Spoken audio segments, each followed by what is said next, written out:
टोली बाबा हमेशा कंबल ओढ़ा करते थे। बाबा के कई भक्तों में एक बुजुर्ग दंपत्ति थे जो कि फतेहगढ़ में रहते थे। बाबा के चमत्कारी कंबल की यह घटना 1943 से जुड़ी है। एक दिन बाबा अचानक बुजुर्ग दंपत्ति के घर पर पहुंच गए। इसके बाद बाबा ने कहा कि वे रात में यहीं रुकेंगे। बाबा की बात सुनकर बुजुर्ग दंपत्ति भक्त को बहुत खुशी हुई। इतनी गरीब थे, वे सोचने लगे कि अगर बाबा रुके तो सत्कार और सेवा के लिए उनके पास कुछ नहीं है। दंपत्ति के पास उस समय जो भी कुछ पर्याप्त था, उन्होंने उस समय बाबा को और उनका सत्कार किया। भोजन के बाद बाबा को सोने के लिए एक चारपाई और ओढ़ने के लिए कंबल दी, जिसे ओढ़कर बाबा सो गए। इसके बाद बुजुर्ग दंपत्ति भी बाबा की चारपाई के सो गए। बाबा कंबल ओढ़कर सो रहे थे और ऐसे करा रहे थे जैसे उन्हें कोई मार रहा है। दंपत्ति सोचने लगे कि बाबा को आखिर क्या हो गया है। जैसे रात बीती और सुबह हो गई। बाबा ने सुबह चादर लपेटकर बुजुर्ग दंपत्ति को दे दी और कहा, इसे गंगा में प्रवाहित कर देना, लेकिन इसे खोलकर नहीं देखना वरना मुसीबत में फंस सकते हो। बाबा ने यह भी कहा कि आप चिंता न करें, आपका बेटा महीने भर के भीतर लौट।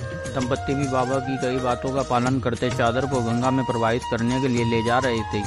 चादर लेकर जाते समय दंपत्ति को ऐसा महसूस हुआ कि चादर में कुछ लोहे जैसा सामान है, लेकिन बाबा ने तो खाली चादर दी थी। बाबा ने चादर खोलने को मना किया था, इसलिए दंपत्ति ने बिना उसे खोले वैसे ही नदी में प्रवाहित कर दिया। बाबा के कहे अनुसार 1 महीने बाद बुजुर्ग दंपत्ति बेटा भी बर्मा फ्रंट से घर लौट आया। यह दंपत्ति का इकलौता बेटा था जो कि ब्रिटिश फौज में सैनिक था और दूसरे विश्व युद्ध के समय बर्मा फ्रंट पर तैनात था। बेटे को घर पर देख बुजुर्ग दंपत्ति की खुशी का ठिकाना नहीं रहा, लेकिन बेटे ने अपने माता पिता को ऐसी घटना के बारे में बताया जिसे सुनकर वे हैरान रह गए। बेटे ने कहा कि महीने भर पहले एक दिन वह दुश्मन फौजों के बीच गिर गया और रात भर गोलीबारी होती रही। इस युद्ध में उसके सारे सैनिक भी मारे गए, लेकिन वह अकेला बच गया। बेटे ने कहा कि मैं कैसे बच गया यह मुझे भी मालूम नहीं। उसने कहा कि उस पर खूब गोलीबारी हुई, लेकिन एक भी गोली उसे नहीं लगी।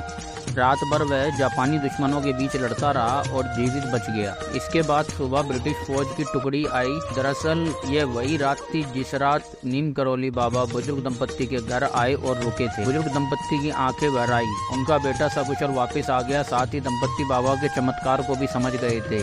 यही कारण है कि बाबा के इस कंबल को बुलेट प्रूफ कहा जाता।